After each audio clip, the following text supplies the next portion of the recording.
बहुत कुछ दिया है मुझे तुमने दाता, बहुत कुछ दिया है, तेरा शुक्रिया है, तेरा शुक्रिया है।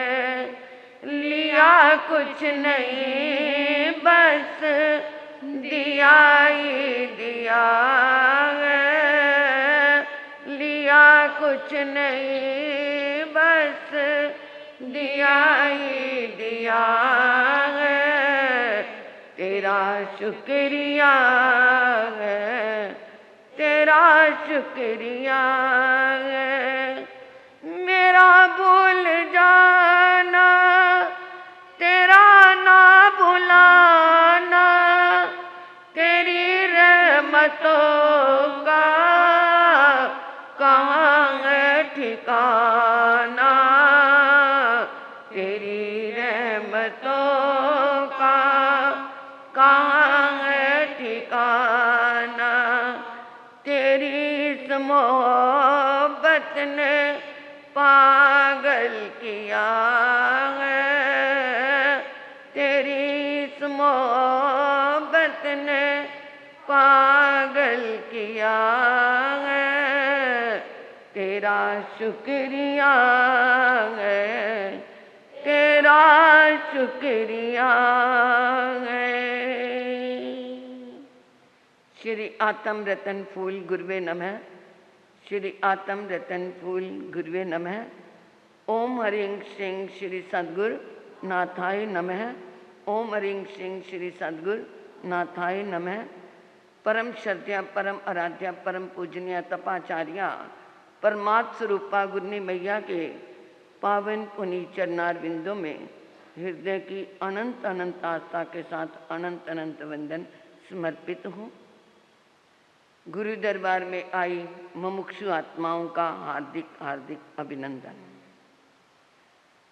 धरती अंबर गूंज उठे, धरती अंबर गूंज उठे, गुरनी के जैन का नादों से प्रणाम उन्हें मैं करती हूँ, श्रद्धा के दो हाथों से प्रणाम उन्हें मैं करती हूँ, श्रद्धा के दो हाथों से। गुरनी जी का जीवन क्या क्या मैं उनके लिए कहूँ, क्योंकि अभी मैं घर में ही थी कि उन्होंने मेरे बारे में सब बोल दिया। मैं सेकंड ईयर पढ़ रही थी, वैसे उन्होंने चातुर्मास जब कपूरथला में किया था, मैं 9th क्लास में थी, परंतु उस समय मेरे मन में ऐसा कोई भाव नहीं था, जाना आना बस यही था। जब मैं सेकंड ईयर में थी, जालंधर कुछ साइंस के मॉडल्स लेने जाना था मुझे। बड़ी बहन और भाभी, मेरी संसारी भाभी और बड़ी बहन, हम तीनों जने वहाँ पर गए जालंधर। मॉडल वगैरह खरीदा, बनने का ऑर्डर दे दिया और स्थानक में आ गए, चलो दर्शन कर लेते हैं। मेरे पैर का नहीं वो ली थी, गुरगाबी बोलते हैं जो इधर, बैली कह देते हैं आजकल, बैली ली। मुझे वो मॉडल लेने जाना है, वो है। वो कहती अपने बाप से पूछ ले, कल को मेरे कोई वो होगा, क्योंकि पहले अकेली लड़कियों को कहीं जाने नहीं देते थे। तो मैंने कहा मुझे जाना है, मेरी सहेलियाँ जा रही हैं, तुम बौजी को मत बताना, मैं जल्दी आ जाऊँगी। वहाँ से 25 किलोमीटर था कपूरथला से जालंधर। मैंने कहा मैं जल्दी आ जाऊँगी, बौजी को मत बताना। चलो माँ का दिल था, उसने भेज दिया। मॉडल तो किसने लेना था, जाके स्थानक बैठ गई। ऐसे ही 3-4 चक्कर मैंने बहाने से झूठ बोल के लगाती रही। और एक दिन मैंने कहा कि मुझे जाना है। मेरी संसारी माँ कहती जिनके लिए तू जाती है ना, मुझे सब पता है, वो आज यहीं विहार करके आ रहे हैं। मैंने कहा अच्छा, मैं कॉलेज जाना था, कॉलेज का बहाना लगाऊं, कैसे लगाऊं। थोड़ी देर बाहर जाके आई, मैं कहा आज कॉलेज में पीरियड कम लगने हैं, मैंने आज कॉलेज नहीं जाना। और हंसने लगी, कहती मुझे पता है जिनके लिए तूने नहीं जाना। मैं बार बार स्थानक में चक्कर लगाऊं, परंतु दरवाज़ा बंद। मुझे क्या पता था, बचपन था, सर्दी के मौसम में देर से विहार करते हैं। एक बार साथियाँ आई थी, वो सुबह सुबह आ गई थी, गर्मी की मौसम थी। मैं बार बार जाऊँ, दरवाजा बंद। मैं कहा मेरे को तो झूठ बोल दिया इन्होंने। जब शाम को गई तो वो वहाँ मिल गए।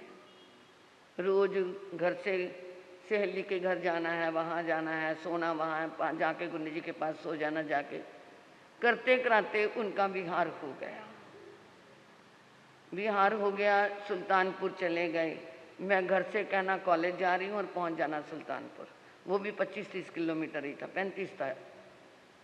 करते करते वहाँ से भी वो विहार कर गए और घर वालों को मैंने बताया नहीं। एक दिन मेरी सहेलियों ने बता दिया कि ये तो क्या है, साध्वी बनने के लिए कह रही है। फिर तो घर में घमासान युद्ध होना ही था। मैंने गुन्नी जी को पत्र लिखा कि ऐसे ऐसे घटना हो गई है, अब क्या करना है। वो पत्र भी घर में नहीं आ सकता था, किसी के एड्रेस पे पत्र मंगवाया। उन्होंने कहा जैसे परिवार वाले हैं, परंतु आज्ञा जरूरी है, अभी तो अपने पढ़ाई कर ले। 2nd ईयर मैंने पूरी कर ली। फिर घर में क्लेश हुआ, परंतु वो इतने धनी थे। मैं अमृतसर घर से चोरी निकल के चली गई। माँ बाप लेने के भी आए, पिताजी तो गए नहीं, माँ ने जाने नहीं दिया। कहते हैं वो बहुत कलेश करेंगे, क्रोध करेंगे, मार पीट के आ जाएंगे, तो मैं जाऊंगी। मेरे संसारी भाई मुझे लेने आए, वो मुझे जैसे भी ले गए, मैं चली गई। घर में घसीट छूट के ले गए। परंतु मेरे गुन्नी जी क्या है, मोहनमाला महाराज जी उदास हुए। उनका वो 10वीं का उपवास था, दूसरे दिन पारना था। कहते माला तू रो ना, मैं शांता को दीक्षा दे के जरूर रहूंगी। पहले उन्होंने ये वचन निकाला कि तुझे दीक्षा तूने लेनी है। फिर उन्होंने कहा कैसे भी होगा मैं उसे दीक्षा जरूर दूंगी। तो आज उन्हीं की बदौलत देख लो, 53 साल पहले मेरी ये क्या होगी, उनकी ये बात पूरी होगी। और इतने धनी थे वो, इतने धनी थे, किसी से घबराते नहीं थे। जालंधर में संवत्सरी पर्यूषण शुरू हुए, 2 स्थानक थे। जिधर साध्वियों की थानापति थी वो बड़ा स्थानक था, जो संत रहते थे वो छोटा स्थानक था। तो पर्यूषण करने इधर ही आया करते थे। माँ सती पार्वती जी महाराज और विनयवती जी महाराज का जहाँ पे चौकी होती लगती थी ना, वहाँ पर बैठते थे। जहाँ पे वहाँ माइक फिट नहीं हो सकता था, जो लगाते थे तो आवाज़ ही नहीं आती थी, दूसरी डायरेक्शन में लगाना पड़ता था। तो उधर पर्यूषण हुए। पहले पर्यूषण जिन्होंने प्रभावना बांटी, तो दूसरी पार्टी वाले वो प्रभावना नहीं ली। एक दिन निकला, 2 दिन निकले। गुन्नी जी ने कहा, वो चले गए। रघुवरदयाल महाराज जी थे वहाँ पे, उनके संत भद्रमुनि जी महाराज प्रवचन करने आते थे। सुबह सुबह उधर चले गए। कहते आज प्रवचन में आप नहीं आओगे, जब तक संघ एक नहीं होगा ये प्रवचन नहीं होगा। उधर से राय साहब जी, कुंजलाल जी, जो बड़े बड़े लोग थे जिनकी आपस में थी, वहाँ पे उनको बुलाया, मीटिंग की। प्रवचन का समय भी निकल रहा। मेरे को गुन्नी जी बार बार भेजते, मैं बैरागन थी कि जाके बुला के ला गुन्नी जी को, लोग आ रहे हैं, लोग आ रहे हैं। वो कहते चुप रहे, उनको कहो अभी नहीं होना। जब उनका दोनों का मेल जोल करा दिया, दोनों पार्टियों का, तो उस दिन सुबह का प्रवचन ना होकर के दोपहर को अंतगढ़ सूत्र बांचा। ऐसे वो मजबूत थे संघ को एक करने में। जब क्या है, गुन्नी जी की, मेरे गुन्नी मोहनमाला महाराज जी की तबीयत बहुत खराब थी। मैंने पहले भी शायद बताया था। उन्होंने कहा था, प्रार्थना की गुन्नी जी या तो मुझे अपने पास बुला लो या मुझे ठीक कर दो।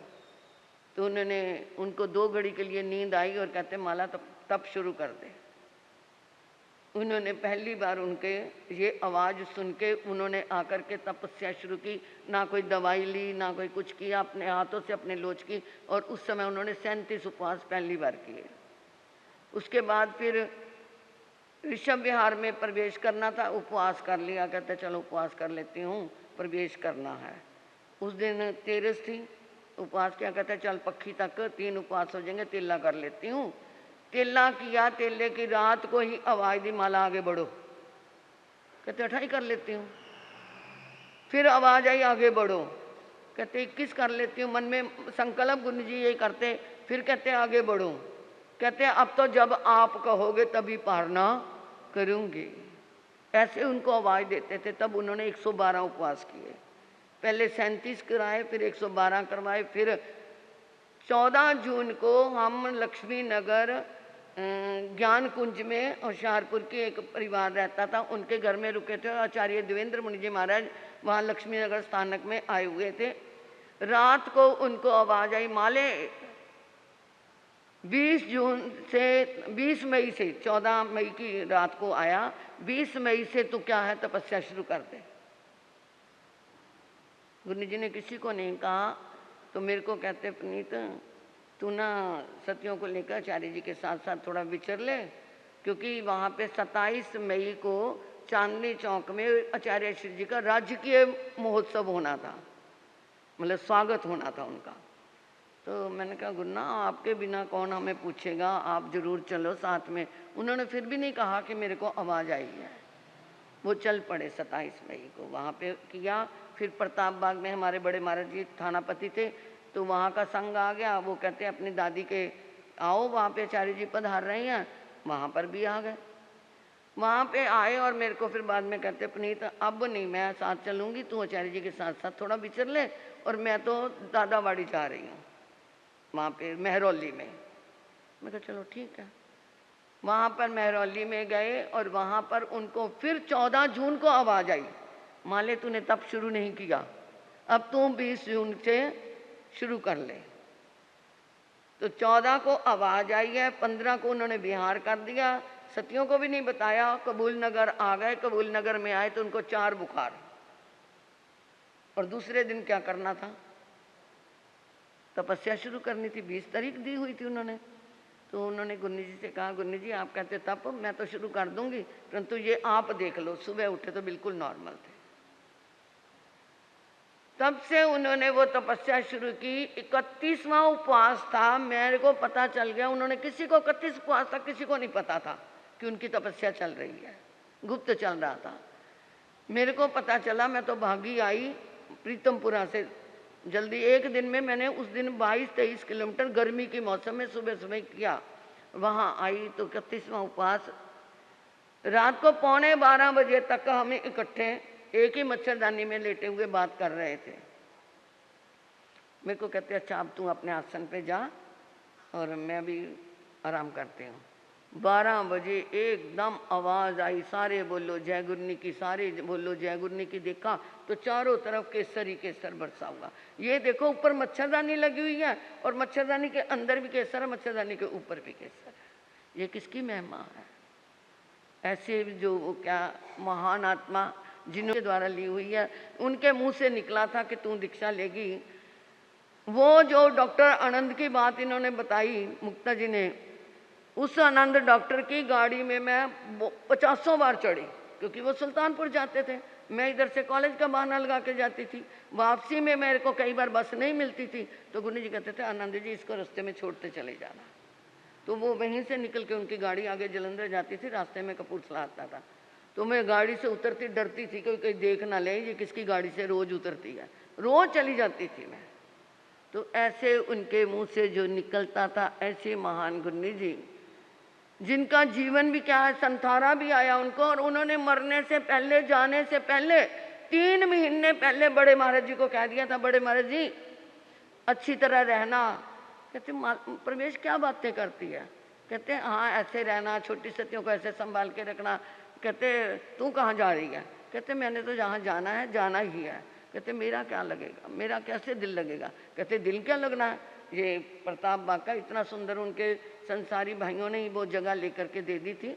कहते खिड़की में बैठना, सामने देखना, तुम्हारी सतियाँ गोचरी को आ रही हैं जा रही हैं, वो देखना अपने संभाल के। मतलब 3 महीने पहले उन्होंने सारा कुछ बता दिया था। और उन्होंने कहा था कि प्रवेश तू ऑपरेशन कराने तो जा रही है, तो ये सीढ़ियाँ कैसे चढ़ेगी? कहते आना किसने यहाँ पे? कहते क्यों? कहते मैं तो वीरनगर के हॉल में आऊँगी। पास में ही वीरनगर था। कोई सोच भी नहीं सकता था कि उनकी वहाँ हॉस्पिटल में क्या संतारी से मृत्यु हुई। और रात को जब बॉडी लेके आना था तो वो सीढ़ियाँ थोड़ी चौड़ी नहीं थी, तो वो कहते यहाँ पे लोग भी नहीं आएंगे, तो वीरनगर के हॉल में ही आए। तो ये उनको सब कुछ पहले ही आभास हो जाता था। जब वो बहुत छोटे थे, बड़े महाराज जी बताते हैं, कहते उनको ना सिर को बुखार हो गया कांदला में। मतलब सब तरह से वैद्यों ने इलाज कर लिया, कुछ नहीं हुआ। एक दिन वो कहते हैं ऐसे दोपहर को लेटी हुई ना मुंह चाट ऐसे हाथ चाट रही थी, तो तो हमने कहा क्या कर रही है प्रवेश, क्या कर रही है तू? अभी वो साध्वी नहीं बनी थी। तो कहते पता नहीं एक सफ़ेद कपड़ों वाले आए थे, मेरे हाथ में कुछ रख गए हैं, वो कहते इसको चाट ले तो ठीक हो जाएगी।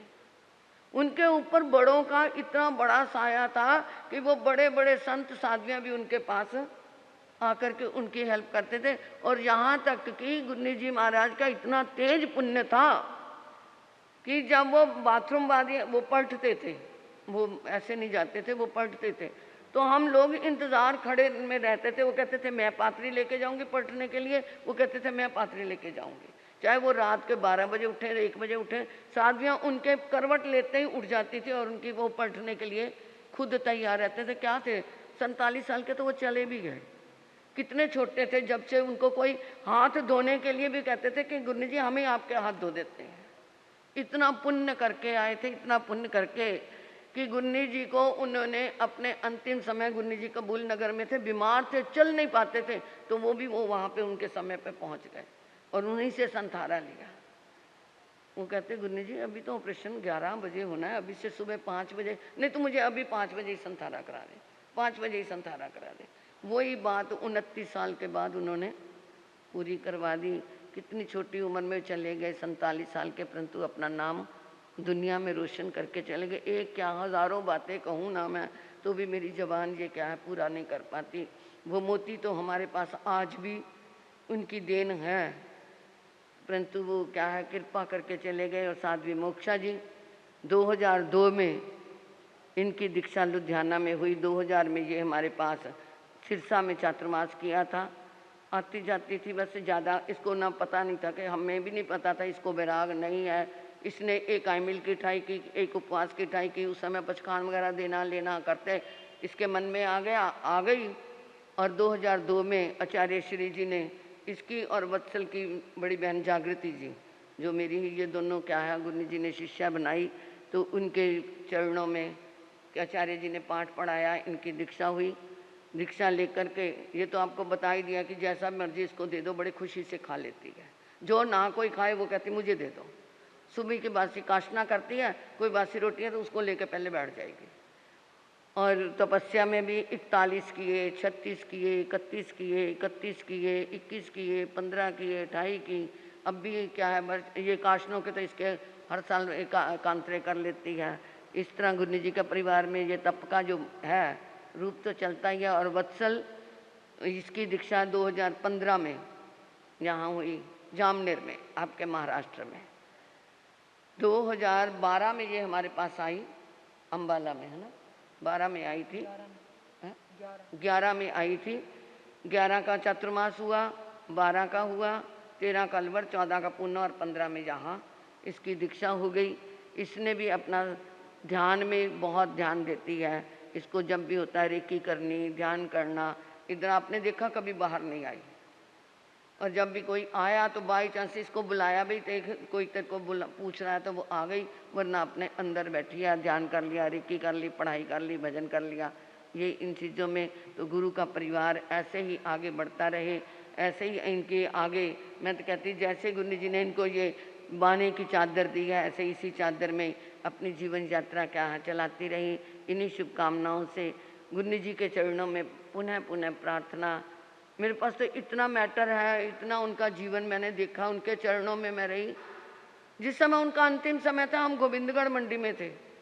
शाम के समय पात्रे रखे हुए हैं, सुमित्रा महाराज जी भी वहीं पर विराजमान थे, हमारे वीना महाराज जी, मैं, पिंकी महाराज जी और एक छोटी साध्वी थी। तो पात्रे रखे, कोई पास नहीं गया, कोई हवा नहीं चली, सारे पात्रे ऐसे गिर गए। मैंने कहा वीना महाराज जी आपका पारना था, पात्रे तो चलो वो तो समेट दिया। तो मैंने कहा, एकदम मेरे मन में आया, मैं कहा गुरनी जी ठीक हूँ, बस गुरनी जी ठीक हूँ, यही मेरे मन में आया। अच्छे भले छोड़ के आए थे हम, मैं ये भी नहीं था कि कुछ हो जाएगा। परंतु सुबह मेरे को 3 बजे मैं अंदर कमरे में बैठी जाप कर रही थी, ऐसे दीवार से सहारा लगाया हुआ था, मुझे ऐसा संकेत दे दिया कि ऐसे एक फड़फड़ाता पक्षी ऐसे दक्षिण दिशा की ओर जा रहा है। मैंने वीना महाराज जी को उठाया, मैं कहा वीना महाराज जी गुरनी जी चले गए। कहते क्या कर रही है तू बात। इतने में 5:30 बजे एक भाई, मैंने उसके हाथ पत्र भेजा था, क्योंकि पहले फ़ोन फान तो होते नहीं थे। मैंने वो आया, मैंने कहा भाई तूने मेरा पत्र दे दिया? गुरनी जी ने पत्र दिया वापस? उन्होंने मेरे को नहीं पत्र दिया वापस।